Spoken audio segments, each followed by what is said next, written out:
Hello, everyone. In this podcast, we will be discussing sensitive topics such as sexual assault. It's important to take care of yourself while listening. Some suggestions are listening while you're in a healthy headspace or knowing who you can reach out to if you become upset. Our 24/7 helpline for crisis calls based out of Central Florida is 407-500-HEAL. By contacting the national hotline at 1-800-656-4673, you can get support and learn about your local resources. There's always someone ready to help.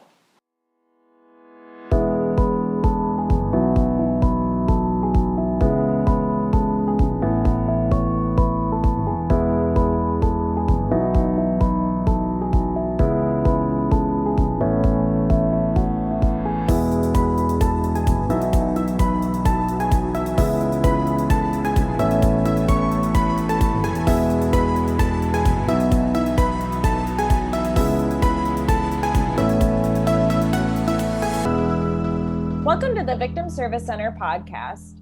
Here we sit down with professionals that serve survivors and victims of trauma or those who've experienced violence and have conversations about social issues. This week, we are talking about trans survivors and forensic exams. My name is Emily Mitchell. My pronouns are she, her, and I am the education coordinator at the Victim Service Center of Central Florida. With me today, I have Lyanna Alvarez. Lyanna uses she, her pronouns and holds a master's degree in science of school psychology from Carlos Albizu University. Lyanna has been in the field for 5 years, working in Puerto Rico, Massachusetts, and now in Florida. Lyanna is a transgender woman that has always visualized herself being part of the bigger cosmos, where she can be an instrument of good for others, as well as a role model for other trans individuals. So Lyanna, thank you so much for being here today. Thank you so much, Emily. And I am really excited to do this podcast today with Nancy and Miss Kay. Yes. Yeah, I'm really excited too, because we have joining us who have been on the podcast before, two amazing SANE nurses. So I'll first introduce Kay Barrington. So Kay uses she, her pronouns and is one of the certified SANE nurses who works at the VSC. She has been a registered nurse since 1975 and has a BS in psychology and a master's in healthcare administration. Kay has worked in many areas of nursing as a clinical, psychiatric, legal nurse consultant, and a SANE at the VSC for over 3 years. She loves being a forensic nurse. So Kay, thank you for coming back onto the podcast. We're really excited to have you again. It is my pleasure, Emily, again, to be here to speak to you all and to share everything we can about this. So thank you so much. Thank you, Kay. And last but not least, of course, we have Nancy Moskyok. So Nancy uses she, her pronouns and is the sexual assault nurse examiner coordinator for the Victim Service Center of Orlando, covering Orange and Osceola counties. She has over 10 years of experience providing sexual assault exams to clients in Lake, Orange, Osceola, and Seminole counties when activated by the Sexual Assault Response Team Protocol, or the SART. So Nancy has a total of 27 years as a registered nurse. So thank you so much, Nancy, for coming back onto the podcast. Well, thank you for having me. It's an interesting subject, and I'm always anxious to talk about anything that impacts any of the patients we see at the center. So it should be a good conversation. Absolutely. I'm really excited to have this conversation with all of you today. So in honor of Pride Month, which is nationally during the month of June, and actually locally in Orlando in October, we are hosting multiple podcasts, uplifting topics and conversations surrounding the LGBTQ+ community. So on this episode, we will be discussing trans survivors of sexual assault, the process of a forensic exam following an assault for a trans survivor, how advocates like Lyanna can help survivors during the exam, and how SANE nurses can do that as well, and how we can all be better supporters for trans folks in our lives. So with that, I'd love to start off, Lyanna. Can you tell us a little bit about what you do at the VSC? So I do a little bit of everything. I do case management, crisis counselor for survivors. Also, I attend the sexual assault hotline, which is acute response to sexual assault survivors. But I like to focus a lot into the Hispanic community. That's basically my caseload and the LGBT community. I work here as part of the LGBT grant. So I work with 24% of my caseload is LGBT. So I focus on everything that they need as of case management and crisis counseling. And I just like meeting their needs, especially for trans survivors of sexual assault. Other than just being sexual assault survivors, most of them have other needs in the community, housing, transportation, medical, a lot of needs in other areas that, as a crisis counselor, victim advocate, I can assist survivors in the LGBT community, especially the trans survivors. Thank you so much for all that you do, Lyanna. Not only do you, do that direct care where you're working directly with survivors and those who are part of the LGBTQ plus community. I know that you do a lot with outreach. You do a lot with education too. So thank you so much for all that you do at the VSC and beyond. I'd also like to ask the two other guests today. So first, Kay, I'd like to ask, first off, thank you so much for all of your service and for being on the podcast for the second time. Can you tell us a little bit about the work you do at the VSC? Thank you again. I'm glad to be here. We too, take care of the patients, in a medical way. For the sake of the conversations, because they are coming to me as a nurse, then I'm going to refer to them as a patient as opposed to a survivor. But as a sexually assault nurse examiner, we too are concerned about the patient's care and meeting their needs. So we meet them, we interview them, discuss the history with them. And I didn't say that we're specialized and trained in that area to take the information, to be able to identify, injury identification, as well as the important part, the collection of the evidence. And then if needed, the court, the legal system, the testimony. But that is pretty much what I do is being there, being available when the cases are called in, to be there and to meet with them and to complete the forensic medical examination. Thank you so much, Kay. It shows that you do a lot of different things. And I always forget to mention that y'all do testifying if needed as well in court, which is very important. Nancy, I don't know if there's anything you want to jump in. I know that you used to, do more of the direct SANE, and then now you're kind of as a coordinator. So what have you done or what are you doing at VSC now? Well, as a coordinator, I can tell you, and as a sexual assault nurse that has a long history, your advocates are so important during the exam. I mean, if there are problems like with a patient that may be trans, we have an intake sheet, and if it's listed, the pronouns are different. It's always helpful with the advocates in the room while we're having the conversation too. The consent is slow. Even though we get consents up front, we slowly go through everything we do. And at any stage, she can say, I decline, or he. So, or whatever the pronoun is. So we always value that input it's quite important to have that teamwork. Yes. We do identify them. A lot of times we're not able to, but and they don't always report, which is one of the reasons I'm here today. Thank you so much, Nancy. And just so everyone who's listening who may not be aware, this is a service that is 24/7. And also we have a hotline, which is 407-500-HEAL, HEAL, that anyone can call at any time. And if they're a survivor of or have experienced sexual violence, we're able to service them for free. And this would have to happen within 5 days or 120 hours of the sexual violence occurring. The sooner the better, I know, just so that we can collect the evidence, whether or not the person wants to report. With that, since the focus is more on the trans community today, Lyanna, when people refer to the trans umbrella, which I've heard a lot, What identities could that include?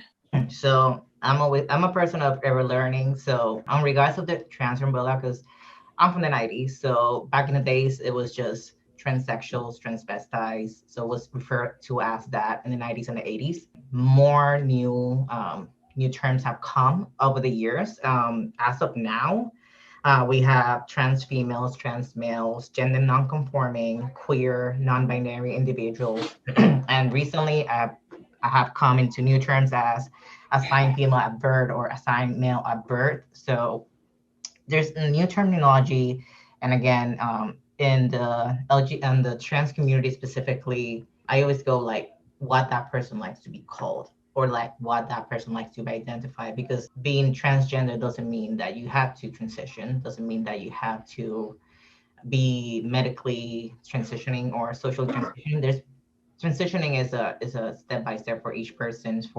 So for me, being respectful to be able to identify, ask. But for me, the first thing is ask. I know it's scary sometimes because it's a big taboo for a lot of people, but asking, you don't go wrong with asking. Yeah, I think that that's such an important piece to it. Why is it important, Lyanna, for advocates and other supporters to honor these identities that you've mentioned always, but specifically during crisis or right after trauma? So if we go by statistics and the past, how we addressed this in the past, there's a higher risk of suicidal ideation, human trafficking, domestic violence within the trans community, and not validating that exists. It just puts them at higher risk and them not feeling comfortable in disclosing I was sexually assaulted and moving forward and saying, yes, I want to get this so I can have a proper care because of being scared of what has happened in the past. And statistically, I just want to share a little bit of statistics on, 50% of trans individuals have been raped. So that's a high number for me. Also, 1 in 5 trans individuals have been refused medical care because of their gender identity. And, that could prone to a lack of response regarding a sexual assault forensic collection. And recently, there's been like 50 plus bills proposed in different states against the trans community, anti-trans agenda that's been over the whole state, especially here in Florida, that if you put that on social media, on TV, and you have trans survivors that wants to work with the system, but the same system that is punishing them, then how are we going to be having people to openly disclose who they are? Something that I have encountered, because in the past, when I was growing up, I was raised by my drag mothers, by my mom, by my grandmother.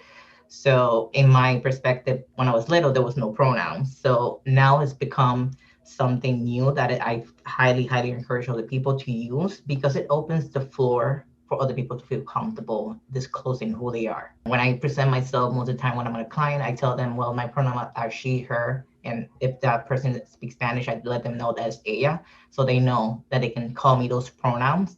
And if I'm with a trans survivor, I always try my best to disclose my gender identity, not in a way to feel nobody uncomfortable, just to open that floor, because I feel like people in the trans community feel more identified when somebody trans is helping them through the process. Absolutely. And we talk a lot about at the VSC how all of our services are individualized and things like that. And that's truly what we mean as far as everyone has different needs. I'm so glad that we have advocates that are, all of our advocates are rock stars. And I'm so glad that you're among them, Lyanna. You're amazing. But also I think that what you were talking about as far as, why it's important and for people to honor these identities is, right after a crisis, safety is super important. And so having this person feel safe to be authentic, to be themselves, I think is very, very important as far as the first step towards healing, which when someone's going through a crisis, really it's the advocate who's kind of there to start that healing process. And so I have a question for like either Kay or Nancy. Anyone can jump in, of course, but following a sexual assault, the forensic exam can be triggering for some survivors. I know that SANEs are specially trained, like you mentioned earlier, Kay, to make this process as respectful, sensitive, and comforting as possible. So with that, can the forensic exam be specifically triggering for trans survivors, or maybe triggering in a different way? And of course, Lyanna, you can jump in as well. Okay, I'll start off.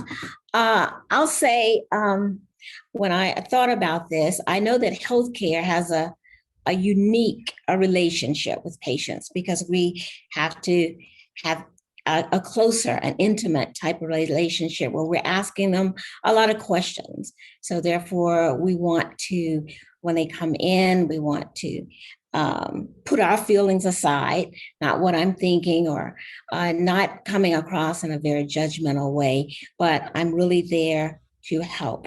So I would say, from the experience that I've had, I thought about it, and I think that some of the feelings the triggerings might be similar to any other patient that might come in there being sexually assaulted.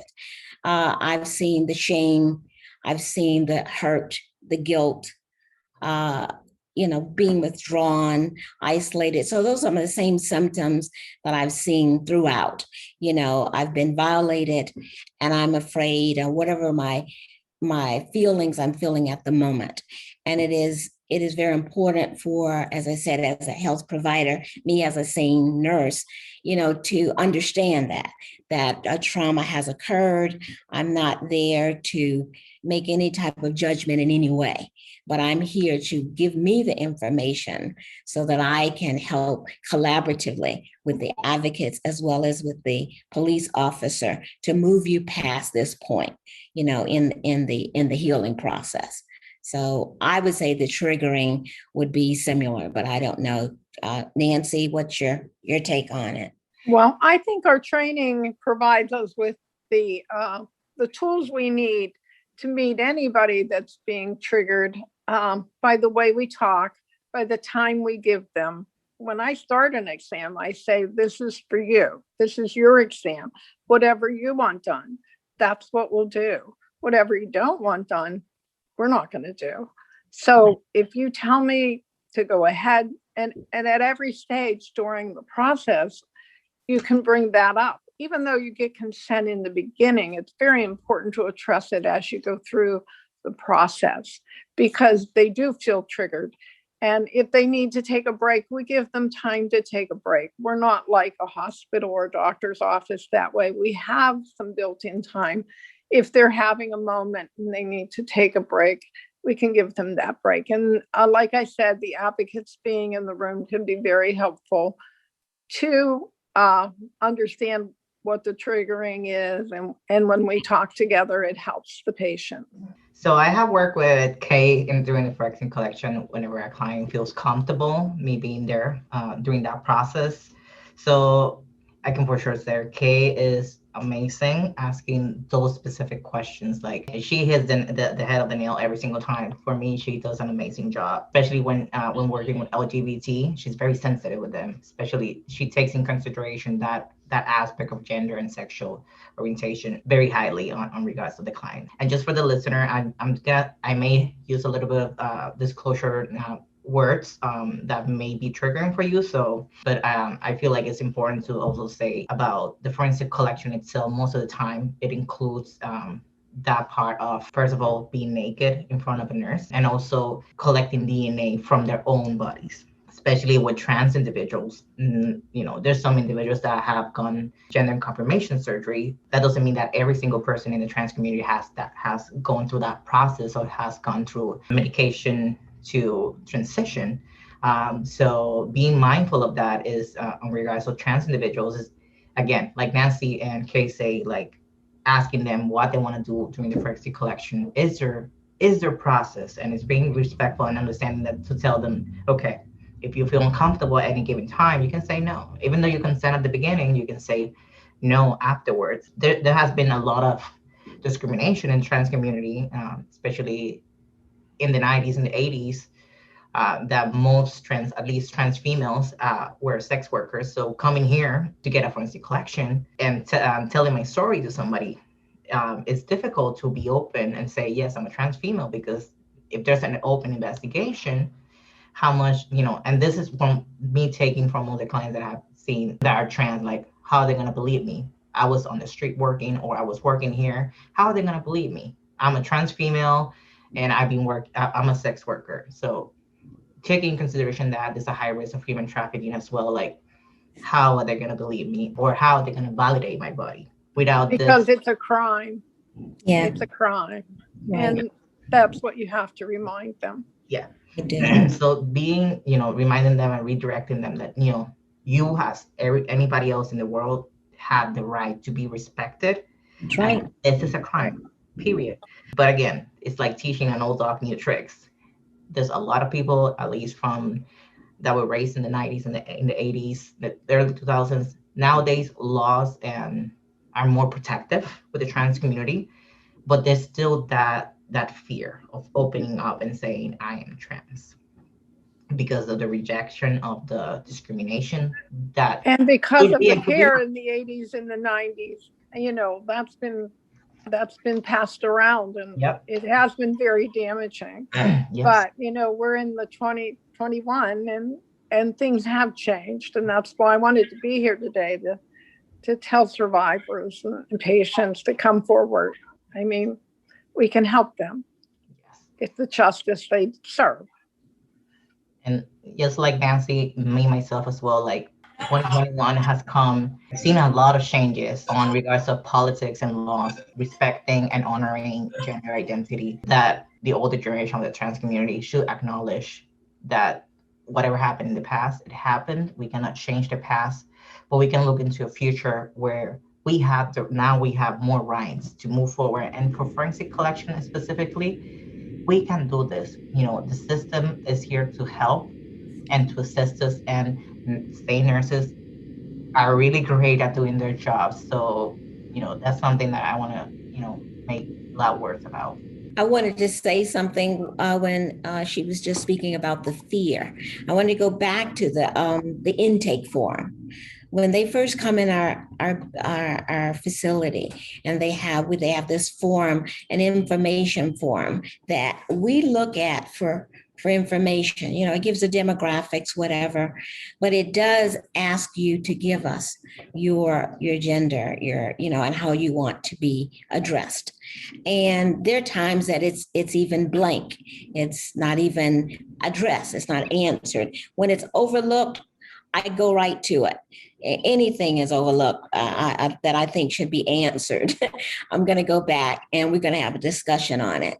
So when she mentioned about the fear, just the fear, and even disclosing here on the form, what is this nurse going to think of me because I'm saying this? It even starts with the beginning of saying who I am. That's a fear on their part, but we have to have all sensitivity up as to, why was this omitted? Why didn't they want to say? But when they do say what it is, when they do address whatever the agenda is, then we appropriately, respond to it and say, ask the question, how do you want to be responded to? What name do you want me to call? And we go from there. But I think that initial fear and just disclosure, sometimes you have to pick up what they're, because I've had several interviews and I'm way into the interview, and there's no mention at all of the medications I'm taking or anything. It's just when they feel the need to feel comfortable and safe enough to open up and disclose. But I just wanted to mention about that initial intake form as well. It's something that they have to give us, but it's not held against them. It's to help the process. Absolutely. And I think that these are all really important points. And I appreciate you all kind of breaking down what the process includes. And I also like to uplift about consent being asked throughout the process. You have every right. And I love what you said, Nancy, this is your exam. This is your exam. And so you have every right to participate in as much or as little as you want. This is absolutely for you. I wanted to lean into some particular triggers that that can happen. I know, Lyanna, I've heard of this term called like body dysphoria, for example. Could you kind of maybe provide a definition of that, if you've seen that with any of your clients before, and how that can kind of play into a forensic exam? So with trans individuals, I go with gender dysphoria, which is one of the most correct terms in regards of gender identity. When, at least when you're medically treated for a transition, is used more the term gender dysphoria. And for most of the cases, is you see it very apparent on a trans individual, or they are very verbal about. They will tell you, there's certain parts of my body that if they feels, again, like Kay says, they feel safe enough to disclose that, they can tell you, yeah, there's some parts of my body that I don't like that much, or I'm at this part of my transition, or I have done this, I have done that. And it just comes into building that rapport with that client, and them feeling very safe at that point to be able to disclose something like this. But again, I like to encourage other trans individuals that do partake in a forensic collection to try their best, and not me trying them to convince them, but for them to try their best to disclose, because this helps the SANEers as well as their case of how we're going to be proceeding. Because if we have an individual that is trans, and we do the whole exam, and they say at that part of getting the DNA collection part of the exam, and they say, I don't want that, we might ask, what is the reason? And they might tell us a different reason that is not the actual reason of what it is. But we're not doing it in a sense that we're trying to figure out, we're like gossipers and we want to know everything, but we not know what tools we're going to use during the forensic exam, how we're going to approach that person's body with their consent. Mm-hmm. So if we have an individual that doesn't tell us, and we go at it without knowing, then how are we going to be sensitive about something? So it goes by both ways. The client has to be as well as open and feel that rapport and feel safe in that environment, but also we have to build that. I feel like we are the primary person that has to build that floor for that person to feel safe. So in regards of that gender dysphoria, it's very real, it's very apparent, and most trans individuals, most of them, I would say, will feel that dysphoria within themselves. Yeah, absolutely. I think that you're kind of talking about like self-advocacy in that sense of kind of, letting people know, especially like in a medical setting too, of like, these are my boundaries, and you have every right to have those boundaries, and just communicating like, this is what I'm comfortable with, this is what I'm not comfortable with. It's just so great to hear from all of you that, of course, y'all are superstars and there to, make people feel as comfortable and safe as possible.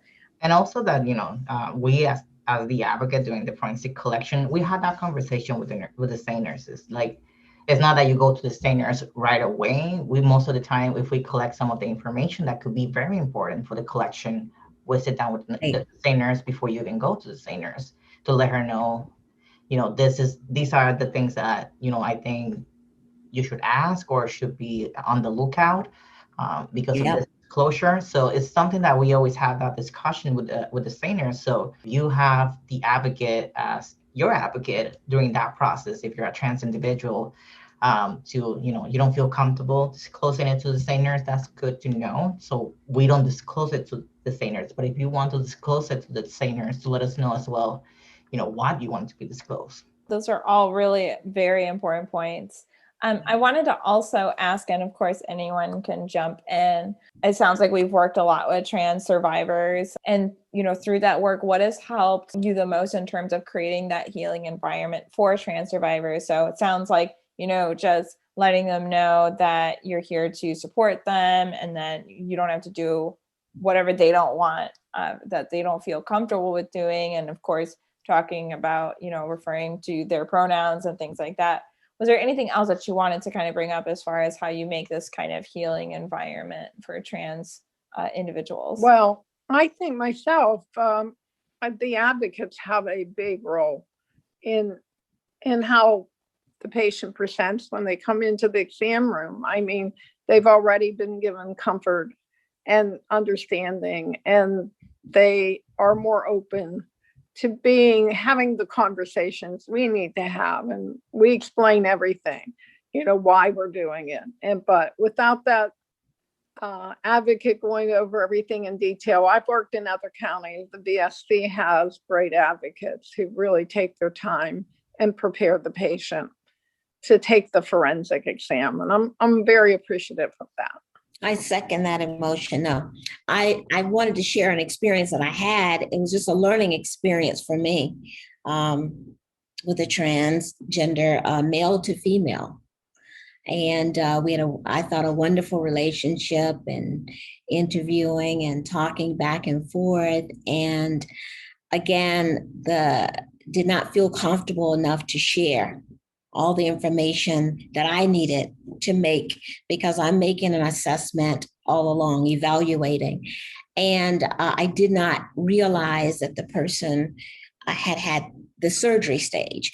I've talked to other nurses before coming to the discussion here, and to get some feedback from them. And some of the nurses said that they had had experience working with transgender, but they had not gone through the surgery. It's stages. They may have just been taking medications or hormones. They're just various stages. So everyone doesn't have to have the surgery intervention. In my case, the experience I had, the person had the surgery, and it would have been more beneficial to me to let me know that before pulling out the speculum. I did not realize that. And, but immediately when I, visualized what I was visualizing, I knew then, but failed to stop and question her, what's going on here. I did not. And the patient was not able to follow through with the exam. And I was, obliged of that. I stopped the examination, and finished the examination as I normally do. And I left. She left out, and I was writing my paperwork. She returned to the advocate, as Nancy's been saying. She returned to the advocate, which I had already talked to the advocate. So there's something about this case. I can't put my finger on it. And, but I shared with her what I thought. And she came to the advocate and says, came back in, she says, I want to speak to the nurse again. And the advocate says, sure. She brought the patient back in to me, and the patient began to express that they had not been truthful with me and disclosed everything. And I'm willing to tell you, what medications I'm taking, and that I had surgery. And her concern was that I was, the appearance, my body, the appearance of my body was so frightening that all the while I'm trying to examine, will she be, looking at my body? It was her body had taken up the whole focus of her body and how it would be seen. But it was a learning experience, as I said, because the patient did return, and we shared each other, you've taught me something today, and I'm so thankful that you did, because, asking the question, making you feel comfortable, was able to disclose. And the interview, gave me the information that I needed. I tried to support them as well as I could. At the ending, we all hugged. The end of the evaluation ended very well, but they all probably don't return like that. This was just something that, I don't know what happened, but by returning it just helped me, and I'm sure helped the person, because again, the fear that you were so fearful of, you were able to release that. And my reception of it was, I'm proud of you. And it took courage for you to do that, to come back. And it was just a great experience. So we're learning all the time, just a learning process of learning how to treat everyone with the specialized care that they're deserving of. That's all. Thank you for sharing that story. And I love hearing what you said as far as it took a lot of courage to share that. And I love also hearing about the teamwork between the advocate and the SANE. I can really see how important that relationship is in terms of providing that care that everyone deserves, like you were mentioning, Kay. It sounds like you made such an amazing impact on this person who wanted to come back. And you made that safe space. So that's incredible. We're talking a lot about kind of the role that advocates play in the exam. And I know that SANEs obviously play a huge role in the forensic exam.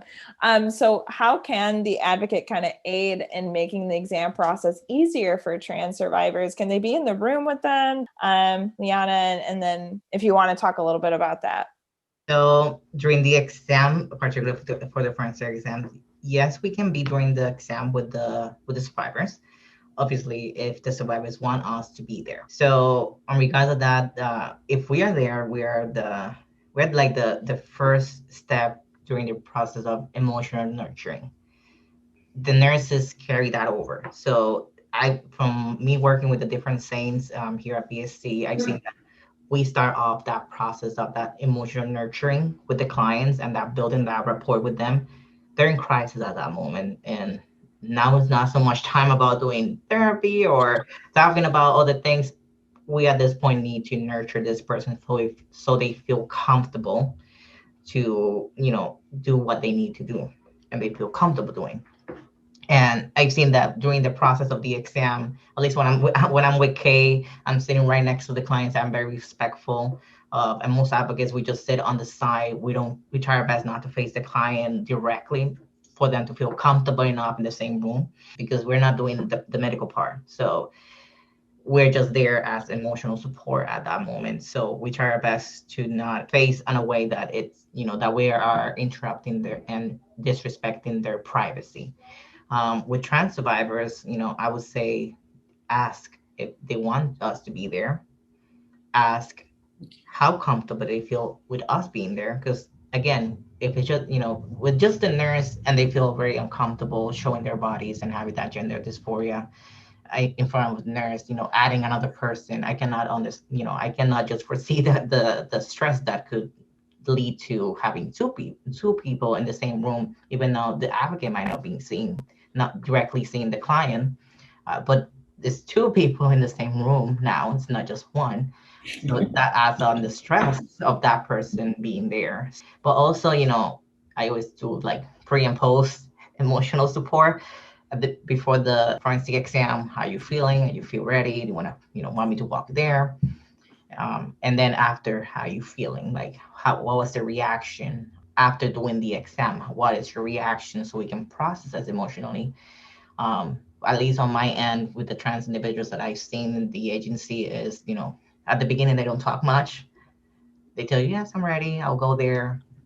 After the exam, they have a little bit more to talk about, because I feel like that part of the DNA collection, like their bodies, like getting their bodies touched, is, even though they're consenting, it's a little bit overwhelmed for them. Like after that, okay, I just did this. Now my body just got touched. I already got an idea in my head that I don't want people to see my body. And now, after that, they usually have a little bit more to talk about emotionally how they feel. And they always kind of like process it with us before leaving the facility. I love that pre and post work that you're talking about. I think that's super, super important. And yeah, I love that, again, the idea that the advocate can be there or not, whatever. Again, this is your exam.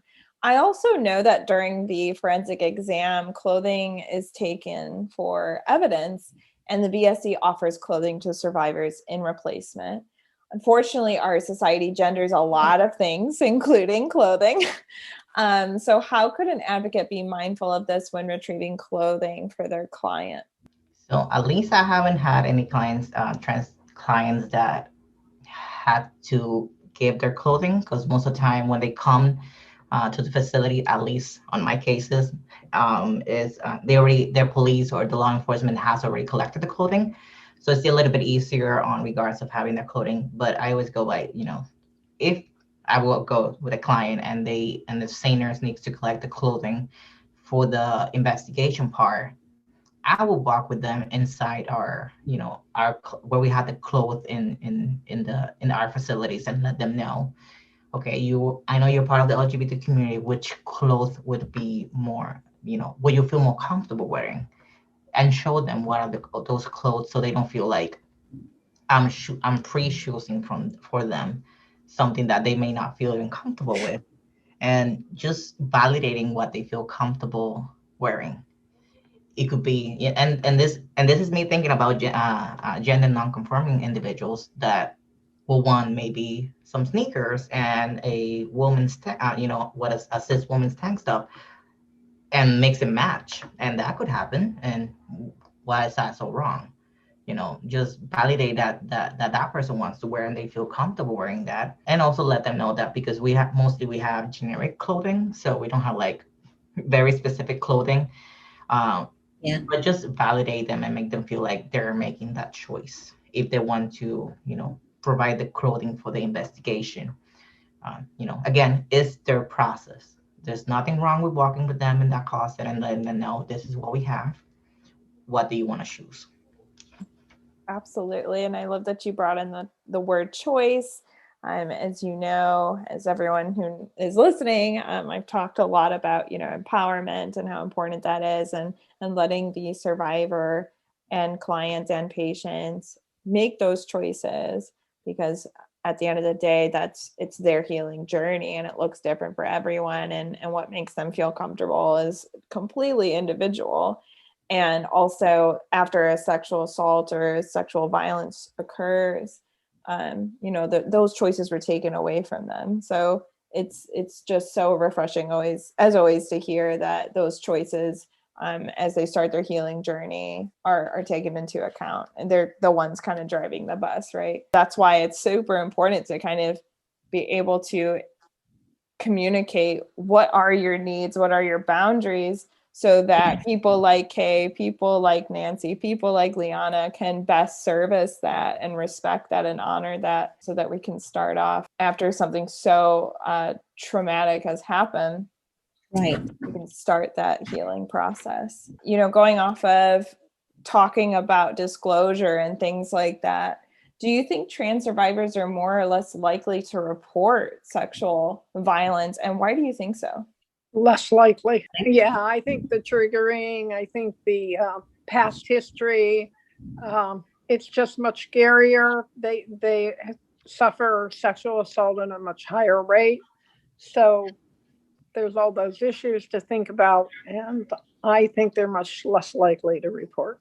I agree with all the reasons she stated.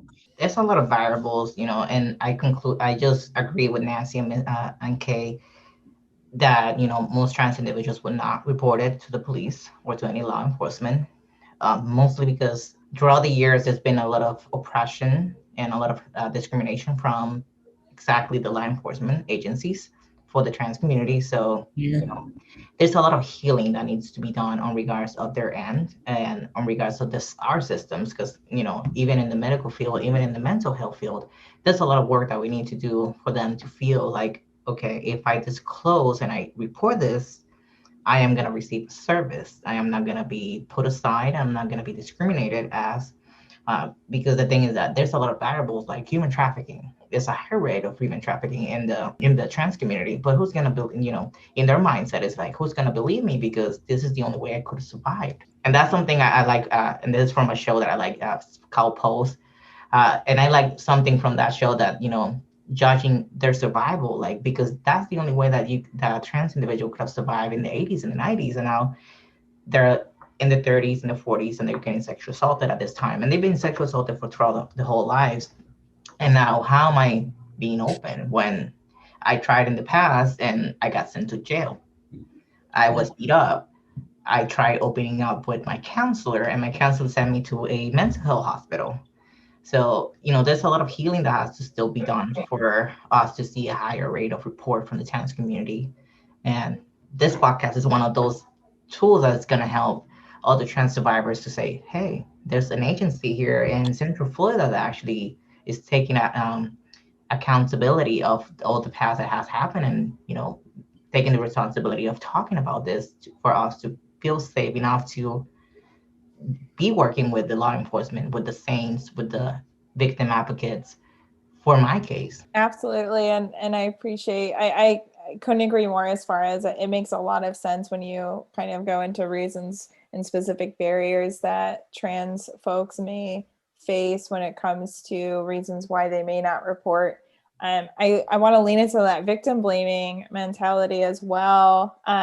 Definitely, I think victim blaming is, I know that there's been a lot of research done as to why, because sexual assault is one of the most underreported crimes in general for any survivor. And so they've been doing a lot of research as to why that could be. And they've looked in the past and they've looked in, the present. And one of the main reasons is they're afraid that they won't be believed, and they're afraid and they believe that it was their fault. And so leading into that particular piece that you were talking about, Lyanna, as far as there's this idea that if someone is a sex worker, for example, or is a victim of human trafficking, that there's this myth that they cannot be sexually assaulted, which is absolutely not true. It is a crime. Consent can be given and then, withheld later on. Doesn't matter the relationship that you have with this person. If you feel like there was a boundary that was crossed, there was a boundary that was crossed, and you have every right to get the care that you need and the help that you need. And the VSC and other agencies are here to give you that service.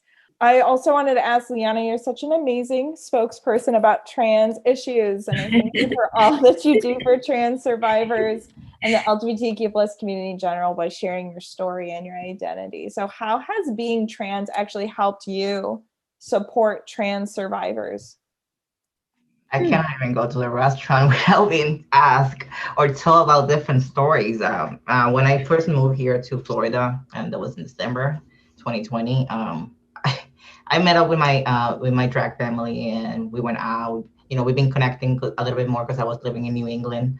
So over there, I was in the mountains, so there's not a lot of interaction with human beings. So down here, I've been interacting a little bit more with not that I caught relationships with them, but it's more physical than it was over there. But me walking into a gay bar and, oh, you're the lady from VSC. Let me tell you something. And then I'm like here at a gay club being told about a sexual assault or a victimization or a crime. And I'm like, well, here's our phone number for the office. Give us a call on Monday, and then maybe I can give you a little more information. But yeah, it's been like wherever I go, and because I've been, I'm very good at sharing on my social medias about me being part of this agency. So a lot of my friends and sisters in the trans community know that I work here, so they know my job, and they have approached me telling me their stories, and I feel like I have a blessing to be able to be that spokesperson for other trans individuals, and also to be that safe place for other trans individuals, because at least in my perspective, I don't remember nobody trans very famous or very in a high position as I am right now in my times. I grew up without that, that figure that I could actually potentially be. And now they're seeing that person in me, which I highly appreciate, and I'm very thankful for that. And I like to encourage people to be themselves. I like to encourage them to be themselves, whatever situation it is. I'm a very loud person. I'm a very energetic person, and that doesn't take away nothing. It just gives you and adds you a little bit more. Your identity and your gender, your gender identity should not take away nothing from you. It should be your pride. It should be something that you feel okay with. And I know, and from nowadays, I read all research, and I see the light at the end of the tunnel. Well, where other trans individuals can actually be themselves without that fear from us in the past, without fearing the future built on that past. I feel like there's a lot of things that have become so beautifully engaged in who they are that I just want to keep pushing that forward. That is so beautiful. I think that must feel incredible to be that role model that you wish that you had when you were younger. And I think that that's incredible. That must feel amazing. And at the same time, I wanted to ask if it's ever draining for you, because you were just talking about how you're going out, you're being, Lyanna off the clock, right? And then there's people kind of sharing all this stuff. So I just wanted to ask if it's ever particularly difficult and how you practice self-care. So it's beautifully draining.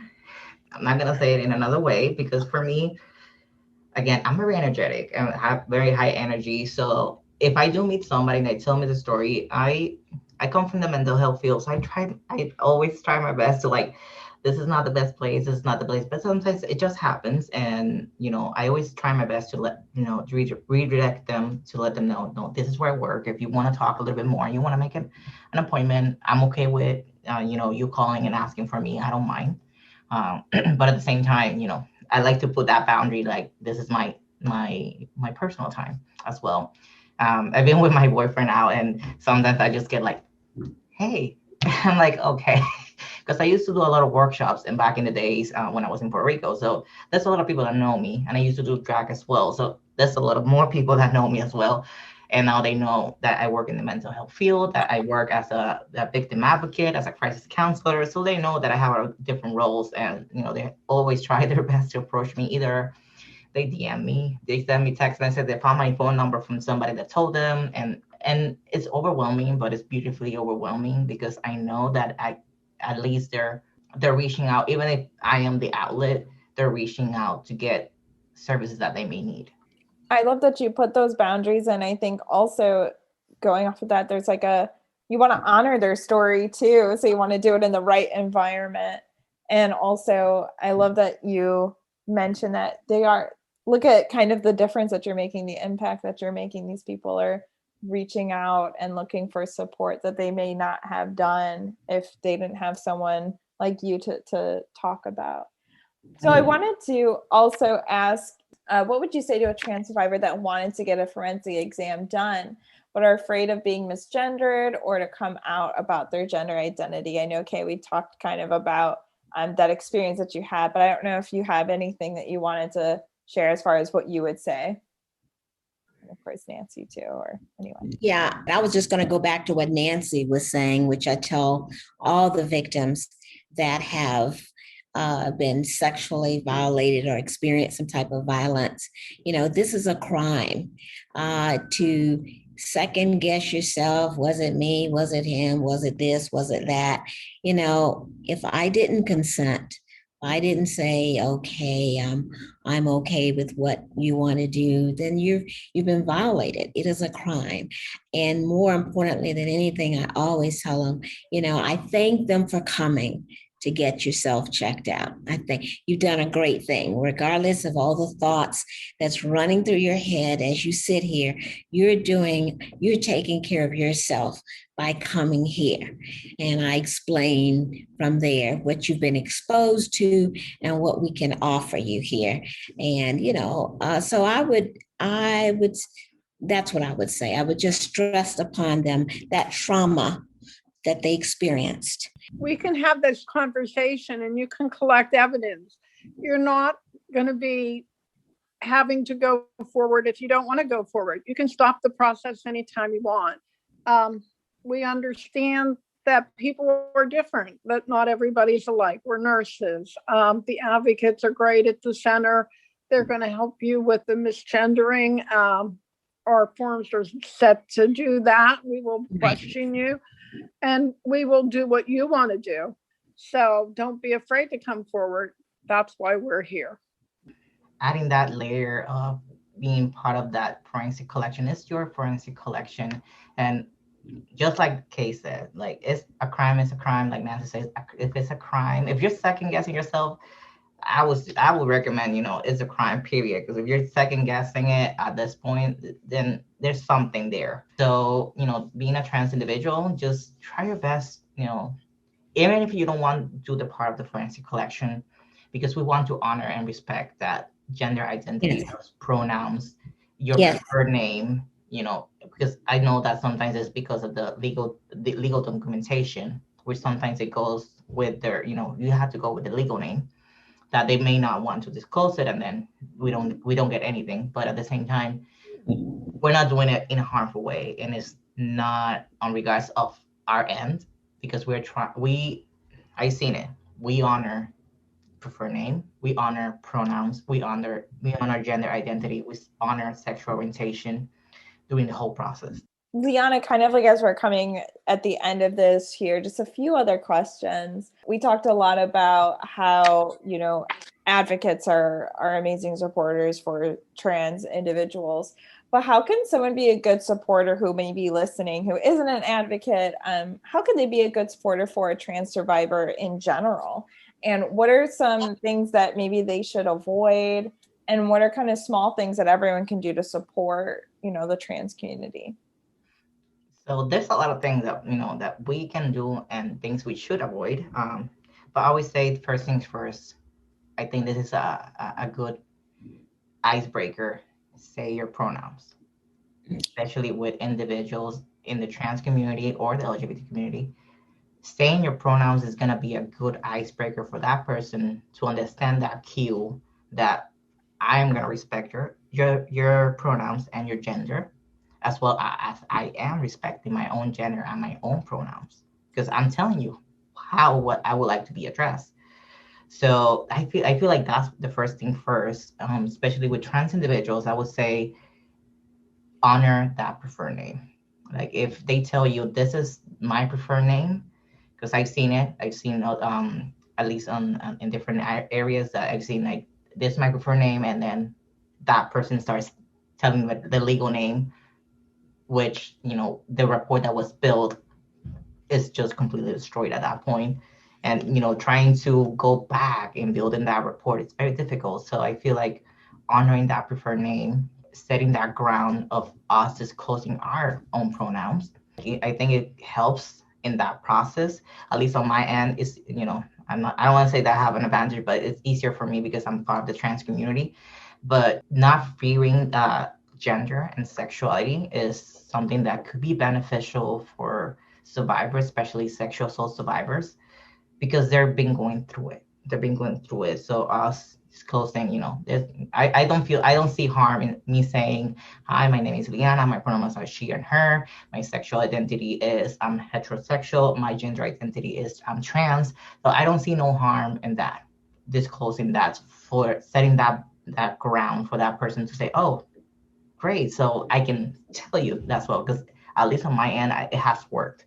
Even with people that are on a different spectrum of the trans community, on the LGBT community, like they're either lesbians, bisexuals, pansexual, it's easier for them. Oh, I'm in a safe place right now, so I'm able to disclose. I really appreciate that, Lyanna. We talk a lot about on this podcast is like, how can you be a really great supporter of a survivor of sexual assault in general? And it's kind of like, what are ways that we can show I'm a safe person? And I think that this is a great idea as far as just normalizing the use of pronouns, no matter if you're cisgender or not. And so just kind of saying like, my name's Emily, I use she, her pronouns.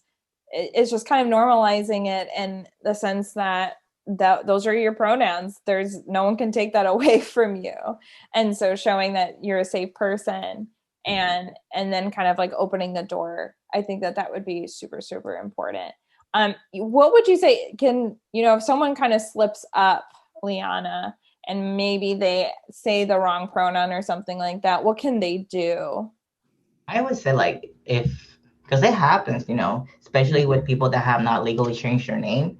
It happens. We're accustomed in the binary culture since the past, and now changing into this non-binary, like, it could be either or both, or neither.